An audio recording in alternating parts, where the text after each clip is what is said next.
Hello everyone, and welcome to this fourth and last chapter of this Blender Compositor for NPR tutorial series. In this one, we're going to be recreating something a bit special. We're going to be creating this. And that is just recreating some of the compositing effects going on in the movie that actually brought NPR to the mainstream, and that is Spider-Man Into the Spider-Verse. I'm very excited about this one. I'm going to discuss some of my techniques to flatten characters without losing the shape completely, flattening environments, some of my personal recipes to create compositing-based atmospheric effects, some ways to overlay comic-esque textures on renders, and my personal favorite thing to do, and that is to recreate the Spider-Verse defocus. I have my demo scene here, which I've went ahead and changed the colors of the lights to sort of match this reference I have here, which is a still from Into the Spider-Verse, which I like because it's kind of a similar composition. And yes, just a disclaimer before we start. First, this can be a bit lengthy. I'm going to take my time and just share things with you in a tranquil manner. But I'm going to go by compositing standards a bit quick and dirty. That is to mean that if I were to do this in a real production environment, I would take my time and do things a bit more cleanly and basically ensure that things don't become problems along the line. And that's to say that things in movies take more time and are done a bit more delicately. But it's YouTube. We're here to have fun. We're here to learn. So we're gonna just do stuff and have fun with it. Talking about fun, I'm going to start by the thing that I'm most excited about, and that is, straight on, the Spider-Verse defocus. It may not make sense to do it at the beginning, but hey, it's fun. So the Spider-Verse defocus, when I'm saying Spider-Verse defocus, I'm referring to the things in Spider-Verse when they recede into the background, whereas regular cameras blur things. In Spider-Verse, they stay flat, but they lose detail and they're smudged in different directions. I have another reference here where you can see it a bit more clearly. It's here. See, outside the window, things, instead of getting blurred, they basically get like duplicated in different ways and colored. And when you squint your eyes, it feels like a blur, but yet it doesn't, because it's inspired by the comic book form. Because most things in Spider-Verse are inspired by the comic book form, and that is that in printing, there's this effect that happens, or that can happen, and is the misregistration. When you print different colors in different passes, sometimes they can be misaligned, creating this kind of rainbowy, blurry effect, which they're cleverly using to drive the depth of field. There's an actual example here in actual comic book. See what I mean? Very subtle, but depth of field is also very subtle, so it fits. I'm gonna go and recreate that because why not? The first thing that might come into my in mind when doing this is maybe I can do a mix of the same image twice, basically mixing it with itself, and say it on a 50-50 and do a translate. And if you translate one of them, you basically get this, which is this sort of misregistration. It looks Spider-Verse-ish, but it has basically two main issues.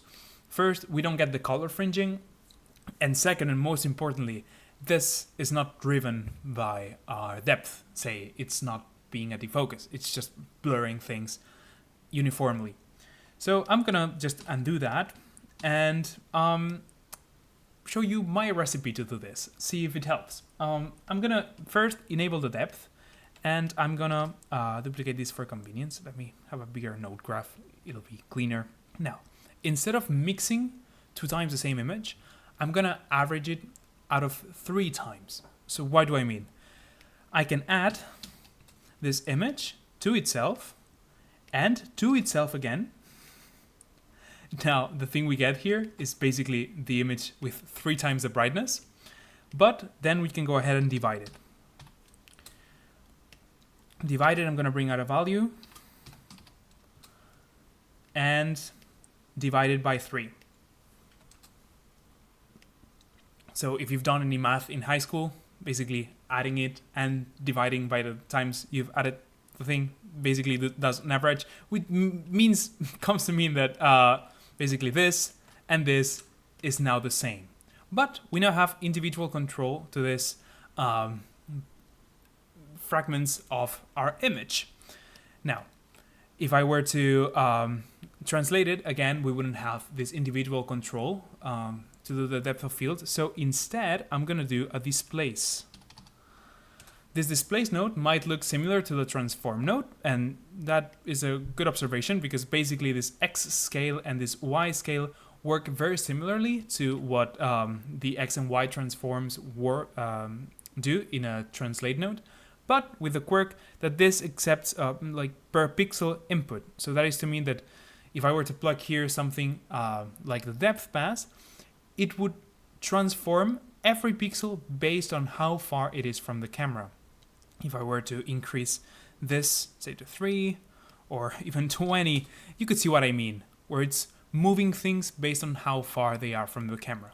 That's going to be very useful. Instead of using the raw input from the depth, we're going to be using that node that we created in the last episode. Go watch it if you haven't yet, but if you don't wanna, basically this is the setup, just if you want to recreate it, or otherwise it's available in the description. And I'm going to proceed. This node, what it does is basically allows us to basically set up our focus distance here, and it gives us the depth with some math to actually recreate the intensity of the depth of field effects based on how cameras work. So if I were to do this now, I can see that if I increase my scale, see now things move based on the depth. So things that are far away from our character here get displaced more. We're now getting some like tearing effect here, but we're gonna take care of that later. So basically, let me keep this to something more reasonable, say 20. And I'm gonna do that with the two images on the extreme, like noodles. So we're gonna move one to the right. We're gonna keep the center one untouched, and the left one we're gonna move left. So basically we're gonna invert this. So basically right, center, left. And see, I love seeing the before and after. It works. And now if we average them, you get this, which is the basics of the Spider-Verse defocus thing. The one error you might be seeing is that we get this thing in the edges where we don't have enough pixels to go around. So basically you get this parts with transparency. That's not pretty. So I'm going to fix it with an in-paint, as we've done in other episodes. And see, we're now filling all these pixels. Nice. Same thing in the other one. And that's great. We have this effect working. The only thing that I want to do now is to basically color each of these passes so that when it fringes and we see multiple of them, we see them a bit colored, kind of like what we had here. And the way we're going to do that is to multiply each of these inputs, so each of these versions of our image, by color, by a primary of printing, basically, which is the CMY, so cyan, magenta, and yellow. I'm going to do that with a multiply, and I'm going to multiply, in this case, by a cyan. And the way cyan works is basically green and blue with no red. And that's it. And now we have a cyan input. But you might notice that by doing this, we've also made the image darker. And that's fair because we've basically taken out a third of the brightness, basically, which was assigned to the red channel. So to avoid this effect darkening our image, I'm gonna go ahead and compensate by switching the other two channels to 1.5 and 1.5. And now our image is the same brightness, but just cyan. Same thing with our magenta input. With magenta is basically red and blue, 1.5, with no green, that's magenta. And yellow is basically red and green with no blue, so 1.5 and 0.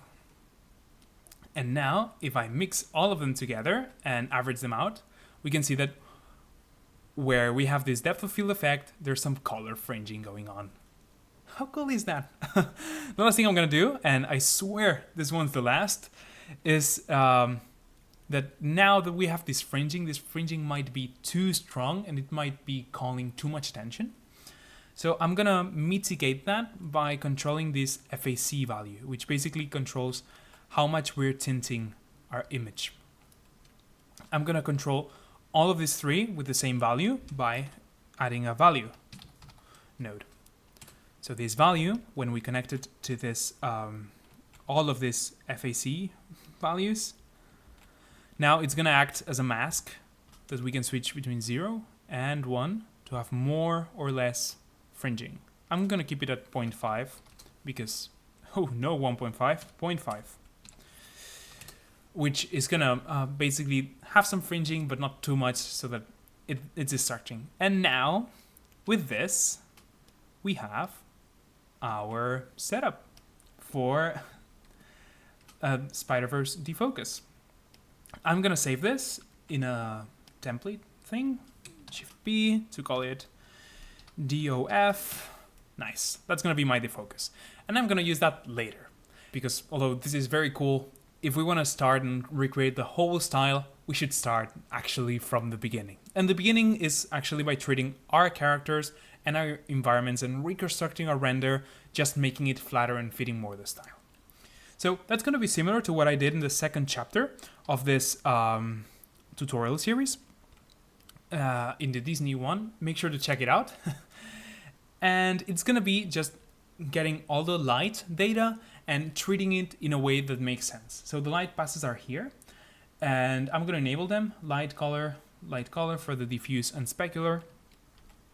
And they give us, again, the diffuse lighting, the color of the base color of the diffuse, the glossy lighting, and the glossy color.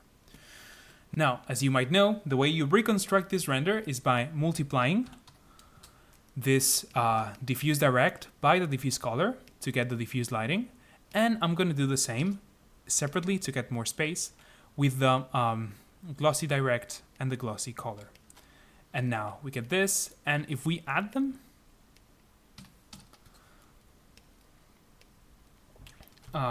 we get our lighting back. But now we can operate on each one of these components specifically. Now we don't have the background here, and I'm gonna get to that later, but for now we're gonna take care of the character.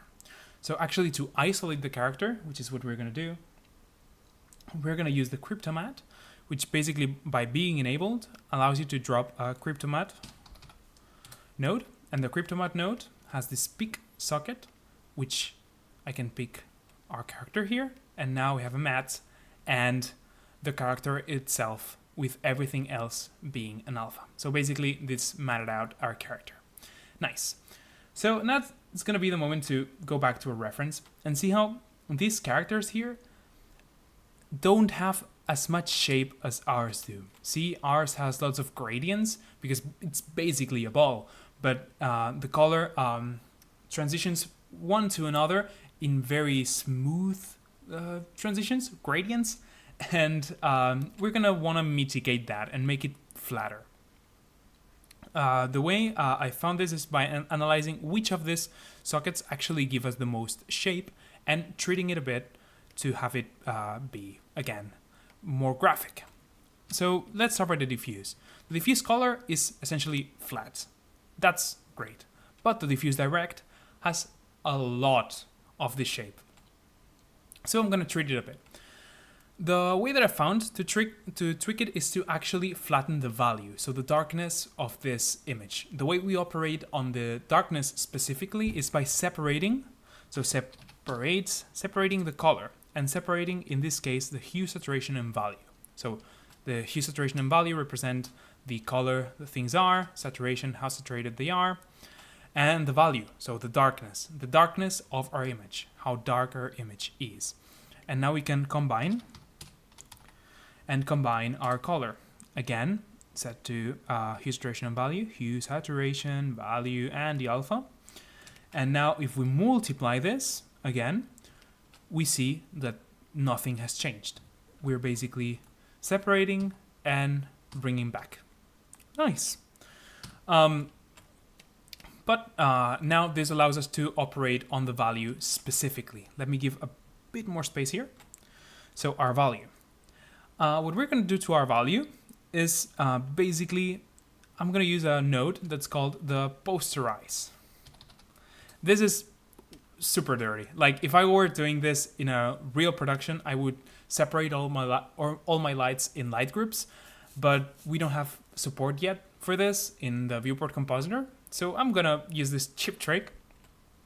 This cheap trick will involve basically flattening these light shapes to very graphic ones. So I think this might work. Basically 3 shapes, and using a bilateral, which we covered on the last tutorial, to actually blur it. But we don't want to blur it all the way through. We want to keep some of this shape information. And for that, we're going to use the normal. So the normal basically has the geometry information of where these points in our geometry are facing. And you can see it changes a lot in areas where the geometry actually changes a lot. So that's what our determinator is. So if we plug this here, it's going to blur where things don't really change, and it's going to keep some sharpness in areas where it does. So by doing this, we can see the before and after. We've effectively flattened our diffuse lighting. Aha, that's fun. I think we're losing a bit of this brightness. So I'm going to go ahead and just add a bit of that value back. This is a very cheap setup, but it's fun. I think it'll do the trick. Just adding a bit, I don't know, 0.1. How does this feel? Before and after? Yeah, that feels nice. And add it back to our value. So basically, we've split everything, operated on our value, merged it back in, and now we get this, which again, before, after, we've flattened the diffuse. Nice. Let's see what I can do with this glossy and glossy direct and glossy color. So the specularity of our image. I think both of them have quite a lot of shape. I think the quickest way I'm going to go about simplifying this is just by adding a Kuwahara. And just, yeah, simplifying these shapes. I think that's a bit flatter, maybe, hopefully. I think I'm getting some darkening in this specular area. I may want to expose it up a bit. Oh no, I'm not previewing. That's too bright. Here. Yeah, something like this, maybe a bit more. How does that feel now? Before, after? Yeah, closer. And now if I add those in, nice.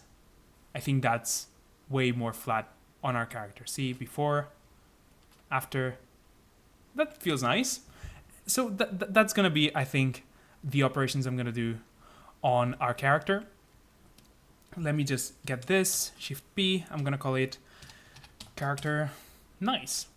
Now I'm going to go on my environment. Control C, Control V. I'm going to start here. So basically for our environment, as I covered before, we want to do operations without the character. So to take out the character, we're going to use the cryptomat. And we're going to pick our character here and use that mat to invert the alpha. What does that mean? So basically, I'm going to create a set alpha node. And I'm going to apply this alpha here. And what this gets me is this mat of the character. and this here. But we want the opposite. So the opposite will come from actually inverting this matte. We're going to use the map range for this, and basically making everything that's 0, making it 1, so white, and everything that's white, make it 0. Basically inverting this mask. And now we're taking out the character. Now we can do what we did in the first chapter, which is an alpha over of these two things, where I'm gonna put my character on top, so bottom socket, of our environment, and that gives us this. So to avoid razor sharp edges where these two passes collide, I'm gonna go ahead and just create some in paint just to give a bit of margin. Again, if I were doing this in a real production environment, I would be using different render layers for this, but that will give us some margin to then do some operations. And nice, we're merging in again our character. Perfect. I'm gonna make this be our remove character template. Perfect. And I'm gonna operate a bit before this. I'm gonna recreate a render as we did here. So I'm gonna use my diffuse color and multiply it by our diffuse light. So here, nice. Same thing with our glossy direct and our glossy light. And I'm gonna add those in. I'm not gonna go that overboard with the flattening of everything, because I think if you flatten the entire background, it feels weird. But I'm gonna go ahead and just Kuwahara this specular until it looks flatter. I think this can work. Not much, but it kind of does the trick. By the way, I'm going fast, and it's not because I'm a genius of compositing and I'm making this all up on the spot. That's basically techniques I found while rehearsing this and finding interesting things to teach. So things take time and exploration. Keep that in mind.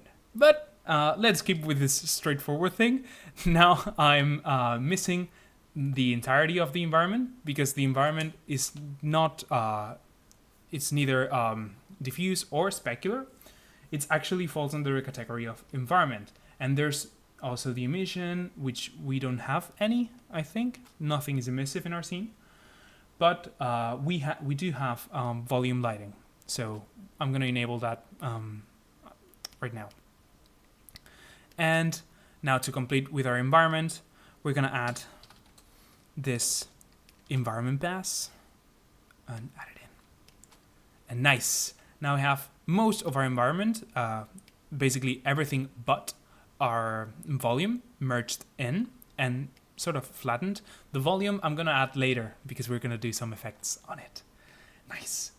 And now we have this. So this is our merge ENV. And after this merge environment, I'm gonna create some atmospheric effects, because in our reference, you can see how as everything recedes in space, things become a bit flatter or more lifted. That means that basically things are brighter and the darks are less dark, which basically means that there's a bit of an atmosphere there. And that's something that we can do in compositing.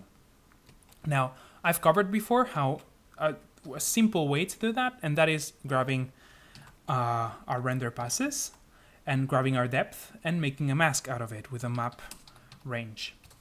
So with the map range, we can select which areas of our image we want to have some atmosphere, and we can create it by sliding these values around and checking clamp, because it will be a mask. And now if we mix this image that we have with white, but use this as a factor, so basically as it recedes into darkness, merge more this color, we get this, which is some sort of fog going on. It's very aggressive. If you want to avoid issues adding it is generally a good idea. And now decreasing the darkness can basically say how much of this comes in, and you can color it. And I could go ahead and try to match this, but I don't really like that method that much because it makes things look too flat and too compy, and it doesn't take into account the lighting of the scene. So more procedural approach that I like more, and it gives prettier results in my opinion, is instead of using a flat color here, I'm gonna change it back to mix, and I'm gonna use the pass itself but run through a glare. So the glare node basically blooms our image if set to bloom. That's what the bloom did before in the Eevee render settings. And if I set it to the maximum size and set it to threshold to 0, so everything blooms, that's nuclear explosion. But we can expose our image down a bit, just so that it roughly matches the brightness in our image here. And if we now mix this two, you can see we now have a bit of a prettier atmosphere. You can control the brightness, and if it's too much, this max value basically controls the strength of this mask. So if I were to preview this, and I'm gonna try to match what's going on here.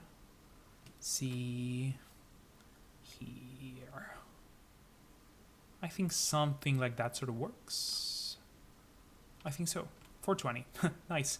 And that's gonna be our atmosphere setup. Atmo. Nice. Now the next thing I'm gonna do, and drum roll please, we're gonna use the first thing we did in this entire tutorial, and that is using our depth of field template here. Now we're gonna drag this into our environment space. Let's give it some space. Here. And now we're gonna basically, not here. We're actually gonna do it before, so after this remove character. Because see, if I were to plug it here before removing the character, we'd get this, which is some artifacts where the character is bleeding into our background when we displace it. Now, since we're basically defocusing the environment, we don't want this character influencing it. So the way we do it is by first removing the character and then running it through our defocus setup. And now you can see that the character is no more. And if we merge this in as the environment with the character, now we get this clean line where the character is sitting on top of this defocus, but not contaminating the defocus itself. That's super cool. And we're reaching the end of this setup. That's honestly looking quite there. One thing we're missing though is the volumetrics and these nice textures that they have. The way I'm gonna recreate that is by, again, grabbing our render layers and operating on our volume direct. Now for these textures, I'm gonna need an actual texture node. I can bring it in by saying texture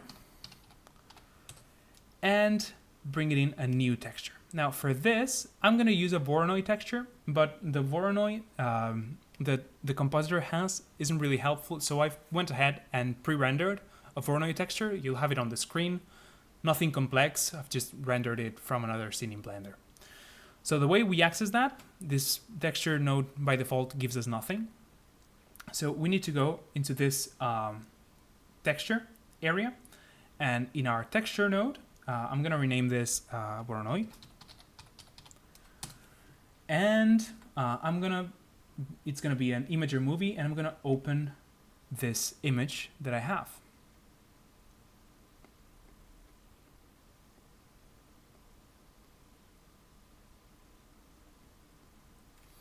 So this image is basically a Voronoi texture inverted, and the funny thing is that if you didn't know that, Voronois are basically signed distant fields, which is a fancy word for saying that if you drop them into a grader than node, you get circles. And as you slide this value, the circles get bigger or smaller. Aha! Isn't that cool? The issue we're having now is that this image appears distorted. And that is because it's fitting into our render screen and it's a square texture. So what I need is to scale it more in the X direction. For that, I'm going to use a combine XYZ.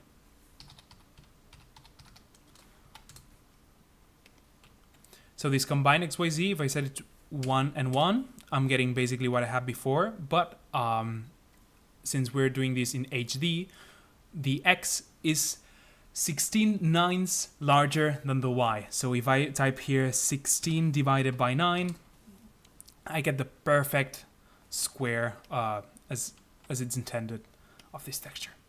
Nice. Now we have this texture. It works with this greater than thing. Perfect. Now the way we're going to drive this texture is by using this volume direct pass. Now we're going to go ahead and drive it through a map range to make it into a mask, and plug that into a greater than. We're now seeing that the effect is kind of inverted from what we want. So the first thing I'm going to do is to use this and basically invert it. So what's 0 is going to be 1 and what's 1 is going to be 0. Now it's inverted. It's going to be clamped because it's going to be a mask.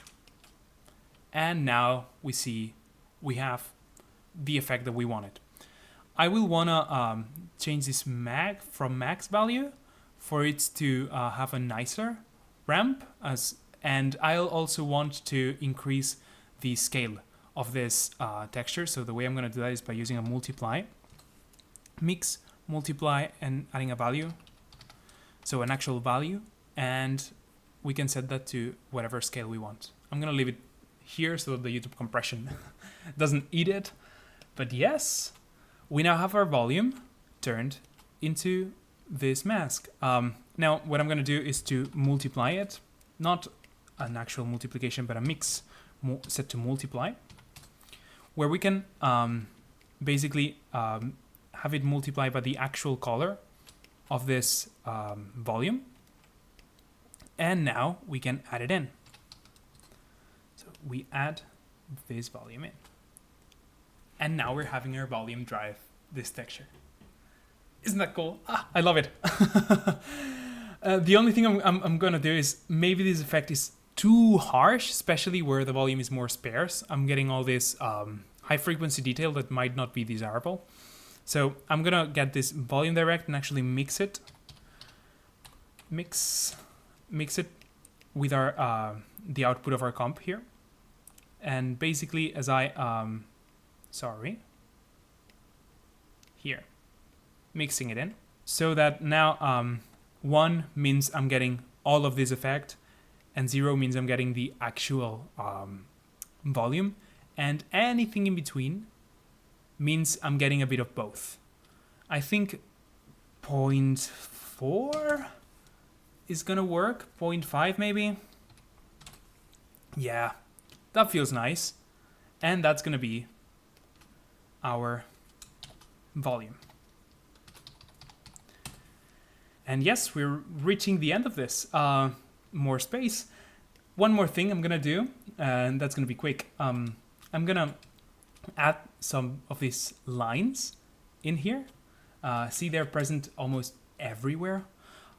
We could be a bit more delicate with this, but I'm just gonna add another texture. And this one's gonna be a procedural textures because we can do procedural textures inside of our compositor. I'm gonna do a new one, and that's where it gets confusing because this new texture is not updating here. And that is because we have to update this node. So this first node is tied to the Voronoi, and this next node is tied to this texture we called texture. I don't love this. It's not the greatest UI, honestly, but that's what you're gonna do. And this new texture, we'll call it bands. And we can use this texture that's called Magic, which I find to be a very fancy name. I love it. But if you separate X, Y, Z, you can get that the X gives us this weird value, the Z gives us these bands. And actually, the Z gives us these bands. They're distorted now. I want them to be 45 degrees. So I'm just going to copy this setup we had here for the scale, and that's going to be my scale, and perfect. Now I can increase this maybe to 20. YouTube's compression is going to love this, and I'm going to merge them into our renders. Now the way I'm going to merge them is by using a multiply, and this I'm going to run it through a bunch of nodes. I'm going to run it to greater than, and greater than 0.5 is basically going to give us this rough like lines, very sharp. And now I'm going to map range. So what I want of this is that in the areas where the lines are dark, it basically darkens my image a bit, and in the areas where it's light, it basically lightens my image a bit. So you can see I'm going below and above 1. So what I'm going to do is to get this map and convert everything that's 0, so it's dark, to 0.9, and everything that's 1 to 1.1. So basically everything that's dark darkens, and everything that's light lightens. And now when I multiply this, we get this. That's our lines on top of everything. Now we don't want them to be on top of everything, so I'll do a mask, lightness mask, for where to put our lights. I'm going to use a map range and a subtract. So not this subtract, I'm going to subtract like math subtract. Perfect. So our subtract, as we did with our depth of field video, is going to select a range, and if we absolute this, it's going to give us sort of a mask of where, of like a range of darkness with our image as we slide this value. What I'm going to do here is basically invert that mask, because we want our texture to show up in a certain area of lightness of our image. See, in these darks, I want perhaps some lines. So the way I'm going to do that is to, instead of going from max 1, I'm going to go for max a small value, 0.5 I think is going to work. And now with this, I have, with this setup, with these 3 nodes, I have this mask of some areas of darkness or lightness.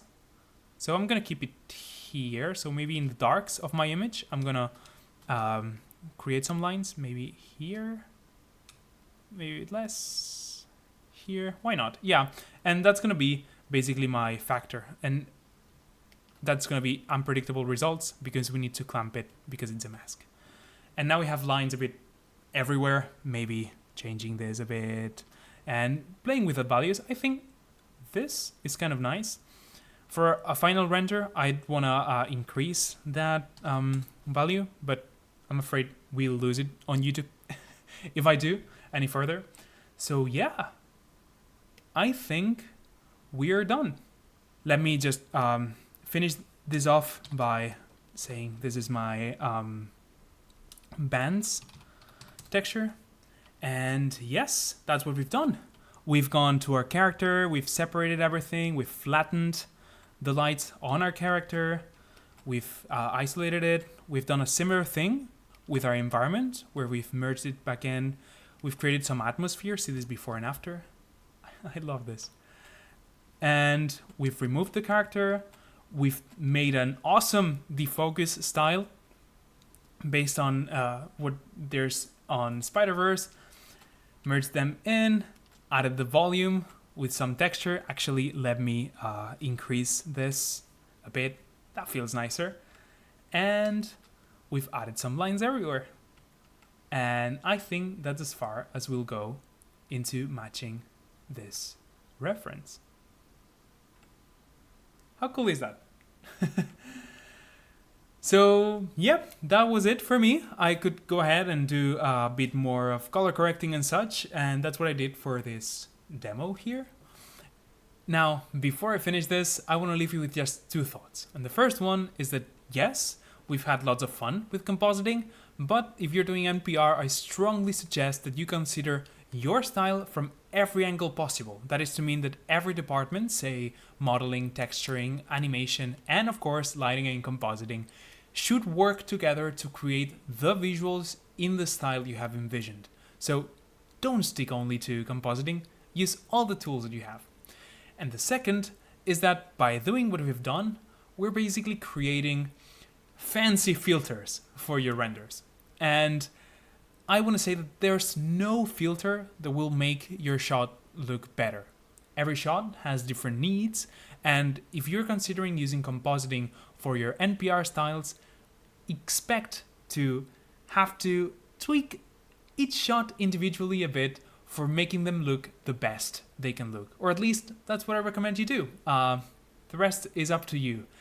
Thank you so much for joining me in this tutorial series. Make sure to tag me or let me know if you do anything in your projects that uses any lessons that you did in these tutorials.